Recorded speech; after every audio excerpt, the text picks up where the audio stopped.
Mount Kailash is one of the most restricted, controlled, and deliberately obscured locations on Earth, and the role of China in guarding and limiting access to information about it is central to almost every modern mystery surrounding the mountain. Officially, Mount Kailash lies within the Tibet Autonomous Region of the People's Republic of China, and any movement, research, filming, or documentation in the area is subject to strict state oversight. What makes Kailash different from other sensitive locations is not only that it is protected, but how consistently and quietly information about it is filtered, delayed, or never released at all. China classifies the Kailash region as a high-sensitivity cultural and geopolitical zone. On paper, this is explained through religious preservation, border security, and environmental protection. In practice, however, the level of control exceeds what is normally required for pilgrimage sites or ecological reserves. Foreign scientists are not permitted to conduct independent geological surveys. Advanced scanning technologies such as ground-penetrating radar, deep seismic mapping, or electromagnetic field analysis are either denied outright or allowed only under Chinese state supervision, with all collected data remaining classified. Satellite imagery of the Kailash region is also unusually inconsistent. While commercial satellite platforms provide high-resolution imagery for most of the Tibetan Plateau, images of Mount Kailash itself often appear softened, partially obscured, or updated far less frequently. Analysts who compare archival satellite data have noted irregular refresh cycles and subtle alterations that are not present in nearby regions. China has never publicly explained why this specific mountain requires tighter image control than military installations, urban centers, or border infrastructure.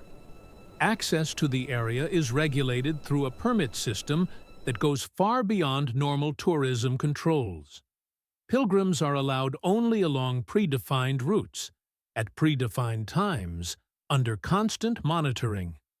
Deviation from these paths is not tolerated. Drones are banned entirely. Independent filming equipment above basic handheld cameras is prohibited.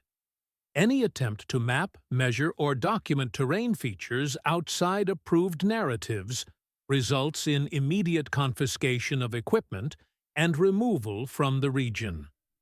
What is particularly notable is that China does not promote Mount Kailash in the same way it promotes other Tibetan cultural landmarks. Sites such as the Potala Palace or Mount Everest are featured in state tourism campaigns, documentaries, and scientific publications. Kailash, by contrast, is mentioned sparingly, often framed only as a religious site for controlled pilgrimage. Its geological uniqueness, symmetry, and anomalies are almost entirely absent from official Chinese scientific literature. This absence is striking because China is one of the most active nations in geological and geophysical research. The Himalayas are studied extensively due to tectonic importance, seismic risk, and resource mapping. Yet Kailash appears as a blind spot in otherwise exhaustive regional studies.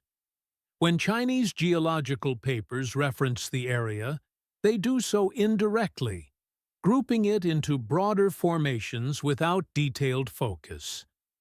Independent researchers attempting to access raw data are told such data does not exist or is unavailable for public release. Former diplomats and researchers familiar with China's internal classification systems have suggested that Kailash falls under a special category reserved for locations of non-standard strategic value. This term does not refer to military assets in the conventional sense, but to sites that could affect social stability, ideological control, or long-term national narratives.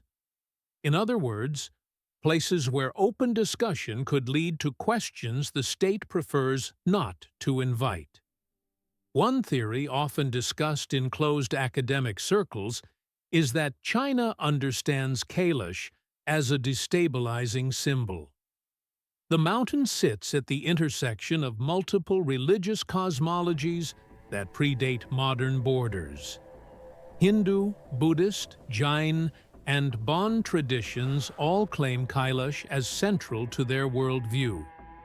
Allowing unrestricted research or alternative interpretations could weaken China's authority over Tibetan historical narratives and fuel cultural or spiritual movements beyond state control. However, this explanation alone does not fully account for the extreme secrecy. Cultural sensitivity does not normally require suppression of geological data, satellite imagery anomalies, or electromagnetic measurements. This has led some analysts to propose that Chinese authorities may have encountered data during internal surveys that raised concerns, even if those concerns were not fully understood. The question remains: what is inside Mount Kailash, and why is it forbidden? Subscribe for Part 2.